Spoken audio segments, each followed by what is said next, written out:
One idea that I've been thinking about lately, one question that I've been pondering, whether or not overeating, overconsumption of any kind has its roots in inadequate energy. And what I mean by that is inadequate energy coming from our life, coming from what we're doing, coming from the experience of our life, of what we do, fulfilling us, energizing us, nurturing us. Is our overall energy nutrition of life insufficient? And thus we compensate for it by trying to make up the difference. I was wondering about this specifically with overeating, because I've definitely witnessed myself in the past, when my life has been the least energizing, my life has been the least fulfilling, that's when I tend to eat the most. That's when I tend to overeat the most. I think that's really interesting.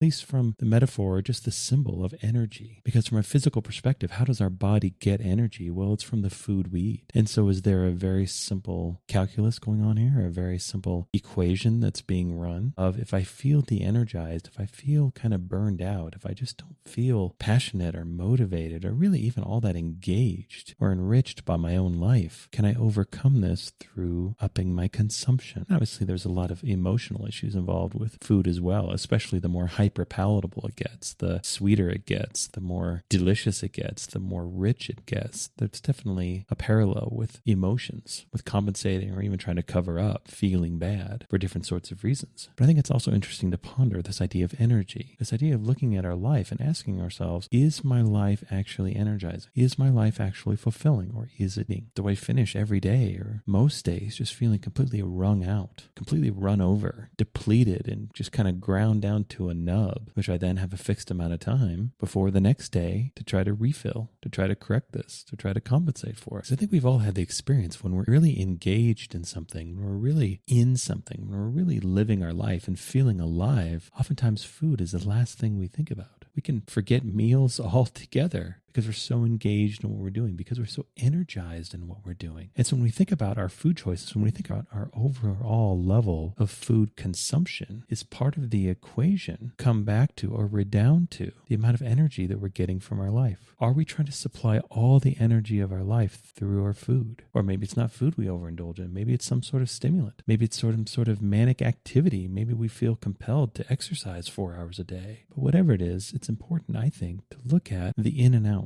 of our life when it comes to energy. What are we giving out and what are we receiving back? In basic terms, what's this equation like? Does it actually balance? Can we look at expenditure and can we look at coming back and see a balance there and have a balance there? And if not, why? Because that's one of the things about our modern society is that when we do have an energy imbalance, we have myriad ways to attempt to compensate for that. Around every corner, there's someone to sell us a distraction, someone to sell us a stimulant, someone to sell us a depressant, someone to sell us something we can consume to feel better, to try to right this balance. But if it's a fundamental imbalance in our life of what we get from our life, from the energy we get back from our life, is anything from the outside, is consuming anything really ever going to solve that problem? Or do we end up just building two problems? Because if we've been overeating and overindulging in any way, trying to compensate for the lack of energy, the lack of receiving that we get back from our own life, well, don't we have two problems now? The problem of not receiving enough, the problem of not getting enough back, the problem of life just being something where the juice just isn't worth the squeeze. Then we've also got this overconsumption issue, which carries with it its own ramifications, its own results, its own outcomes.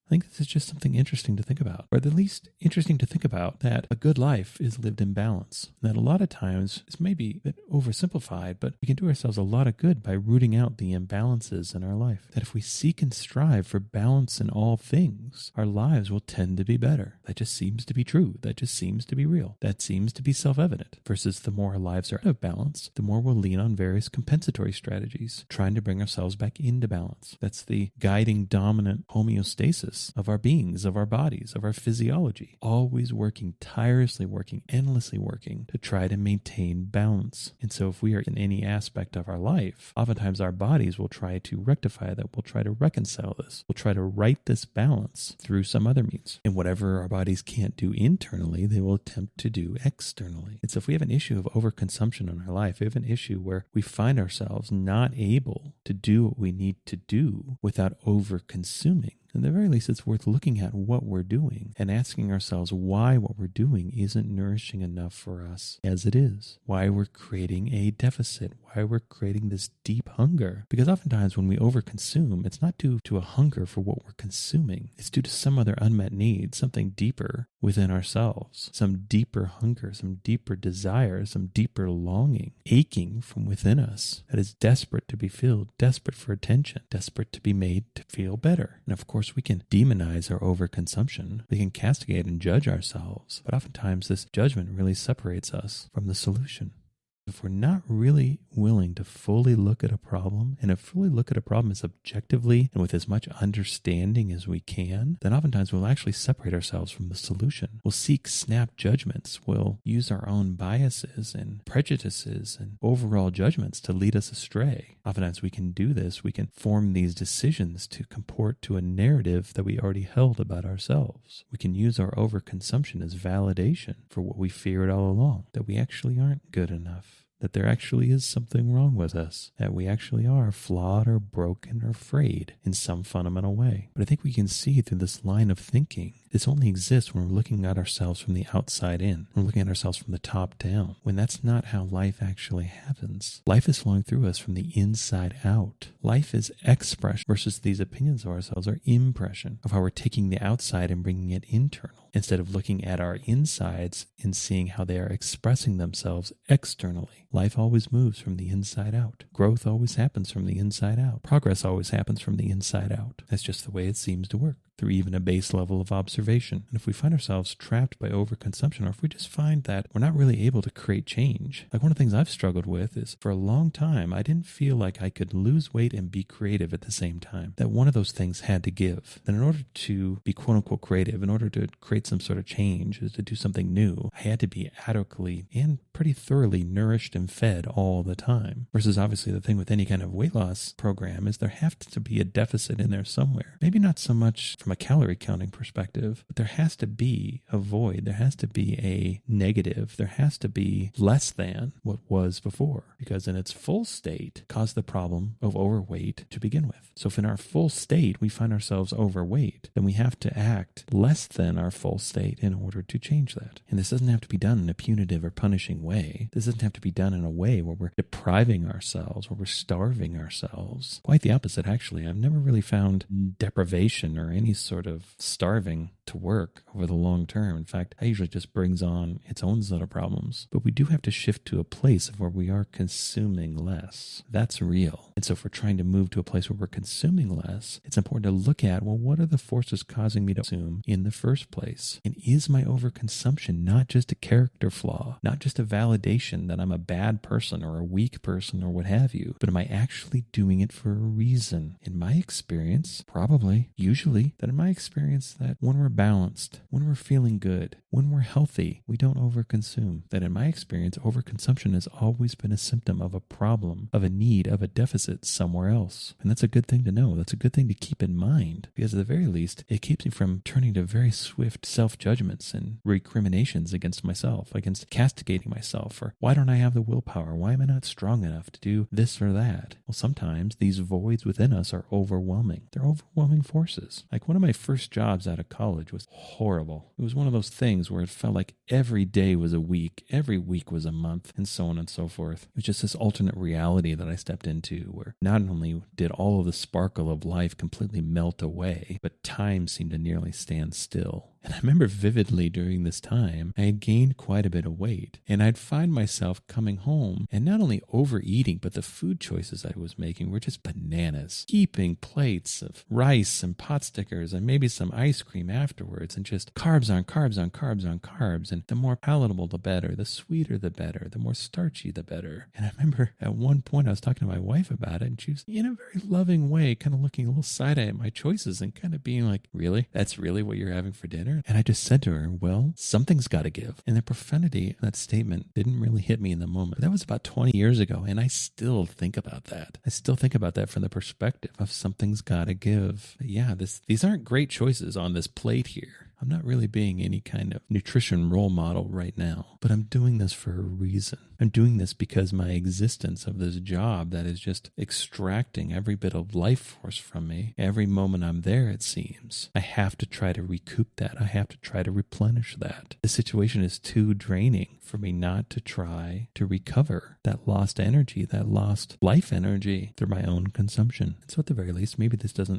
resonate with everyone, but I think with whom it does, this is an interesting thing to think about. Looking at overconsumption as an energy problem, looking at overconsumption as a problem with the energy that we're getting back from our life versus the energy we have to invest in it. The depleting energy of finding ourselves in just wrong situations that don't fit us, that aren't good for us, that aren't actually for us. Because that is the most depleting thing I've ever run across, is when I'm in a situation where I can't actually be myself, where I have to maintain this identity, this personality, this expression, this contribution of someone else. And I've done this for all sorts of different reasons. And usually those reasons are good. Those reasons are trying to be helpful, trying to provide, trying to be successful, trying to live a good life, trying to be a good person. But the energy doesn't lie. The energy always tells the truth. And we can tell how our life is for us based on how our life feels to us, based on the energy that we feel. So it's important to ask ourselves a basic fundamental question. Is our life on a whole, overall, energizing or depleting? And of course, we all have good days. We all have bad days. And if one thing happens one afternoon, we don't need to blow everything up, of course. But just as a whole, over the longer term, how does our life actually feel? How does our life actually feel to us? Is it energizing or is it de-energizing? What's the nutrition of our life like from an energy perspective? And if that nutrition is off, if we are starving in our life from an energy perspective, are we trying to compensate for that through our own overconsumption? And of course, only we can know the answers to these questions because only we can really ask them. It's important to be aware of. And if overconsumption is something we struggle with, it's important to look for the imbalances in our life causing that overconsumption in the first place. Or if we just find that we need something in order to do something, we need to consume something in order to get something else done, is that really the best use of our time? Is that really something we need to be involved with? Sure, in the short term, we all have responsibilities.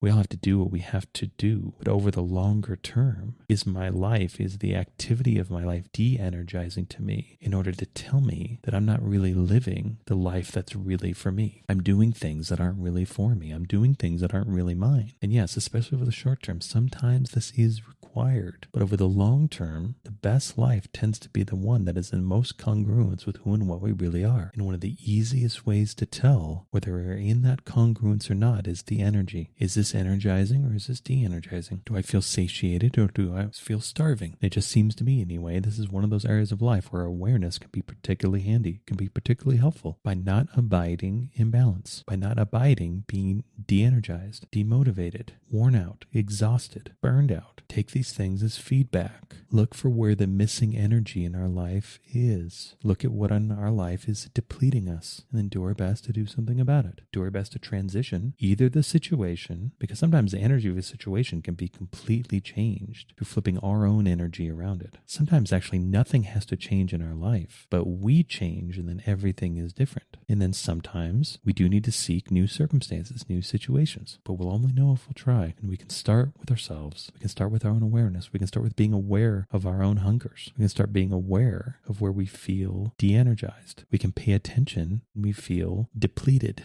And then through enough of this paying attention, we'll automatically start to do something about it. That's one of the beautiful things about awareness is oftentimes with enough awareness, the action becomes automatic. But a lot of times we can think about creating change as a lot of really hard work or a lot of really difficult problems to solve of figuring out what to do or what to not do. But if we can bring enough awareness to a situation, oftentimes those situations fill in themselves. Those decisions decide themselves. And so if we find ourselves in a situation where our life is depleting to us, where we just aren't getting enough energy from our life, where we're trying to compensate through our own overconsumption of anything, that's something we can do something about. That is a balance that we can strike. That is an imbalance that we can right. And it all starts by paying attention. It all starts by acknowledging the truth of how our life actually feels, how situations actually feel, how relationships actually feel. And we may have spent endless time thinking about all these things, but a lot of times this awareness doesn't come from thinking. It comes from feeling. It comes from the awareness of our own feeling. That especially over a longer time scale, we can know the truth about any situation based on how it feels. And so if we have any kind of overconsumption issue, we can start by feeling. And these issues might run really deep. There might be a lot of pain there.